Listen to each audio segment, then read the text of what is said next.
Dentro da doutrina da providência de Deus, nós devemos nos antecipar e agir ou só ficar esperando? Na leitura de hoje, nós poderemos aprender no livro de Esther como proceder para a glória de Deus.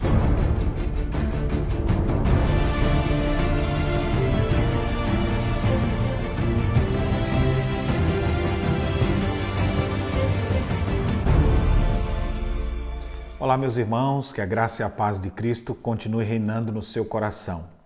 A nossa leitura hoje é Esther, capítulos 4, 5 e 6. O cenário ainda é um cenário turbulento, pois foi ordenada a morte de todos os judeus. O rei, mal assessorado por um homem maligno chamado Amã, acabou escrevendo um decreto que ordenava a morte de todos os judeus. Como agir agora? Mordecai, então, como um fiel servo do Senhor, concita Esther para que ela procure conversar com o rei. Mas ela fica ali, olha, eu não consegui ainda, eu não tive oportunidade para falar com o rei. Imagina, a esposa do rei e sem isso. É interessante que naquele momento, Mordecai diz algo muito interessante. Ele fala assim, não imagines que por estar na casa do rei, só tu escaparás entre todos os judeus. Porque se de todo te calares agora, de outra parte se levantará para os judeus socorro e livramento. Mas tu e a casa de teu pai perecereis. E quem sabe se para conjuntura como esta é que foste elevada a rainha. É muito interessante que Mordecai tinha plena consciência de que Deus cuida do seu povo e vai levantar socorro e livramento de alguma parte. Mas será, Esther, que Deus não te botou aí onde você está ao lado do rei exatamente para você fazer parte dessa história? E aquilo então faz com que Esther tenha consciência de seu chamado, tenha consciência da providência divina, e então ela convoca pessoas para orarem, jejuarem, e ela diz, eu vou conversar com o rei, e vai se apresentar diante dele. Esther então bola um grande banquete, convida o rei para vir ao seu banquete, e convida também Amã, que se achou todo importante por estar sendo chamado para o banquete das princesas.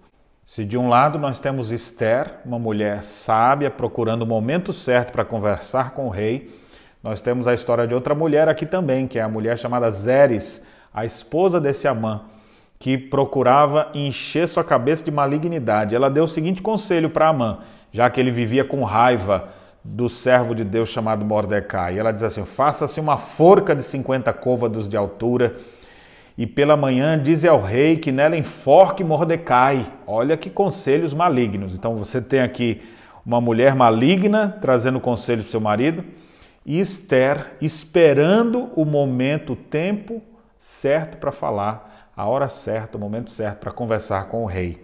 Quando chega o momento de tomar alguma atitude, nós temos esses três principais personagens tomando decisões totalmente diferentes. O rei começa a ler as crônicas e vê o que foi feito a Mordecai. Esther está preocupada em salvar o seu povo.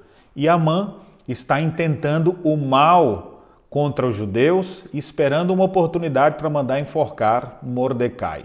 Quando eles se encontram, há uma mão soberana de Deus guiando todo esse cenário. O rei então pergunta para Amã, o que você acha que a gente deveria fazer para alguém que o rei deseja honrar? E Amã, todo vaidoso, orgulhoso, achava que se referia a ele. E Amã então lhe dá o seguinte conselho, tragam-se as vestes reais que o rei costuma usar e o cavalo em que o rei costuma andar montado e tenha na cabeça a coroa real, entregue-se as vestes, os cavalos nas mãos. E aí quando ele começa a contar tudo isso para o rei, achando que o rei ia fazer isso com ele. O rei levanta, boa ideia, Amã, vamos fazer isso a Mordecai, porque ele fez muitas coisas boas no passado e ninguém se lembrou dele. Naquele momento, olha como Deus é providente.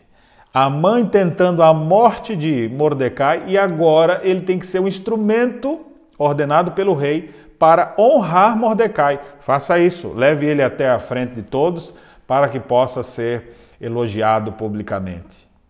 Meus irmãos, há um Deus que dirige a história e nós podemos ver a mão providente de Deus em todos os aspectos da nossa vida. Deus tem a habilidade de transformar o mal que os homens intentam contra nós em bem. Ele procurava o mal de Mordecai, mas agora Deus fez com que tudo isso se modificasse. E outras coisas mais ainda veremos nas nossas próximas leituras.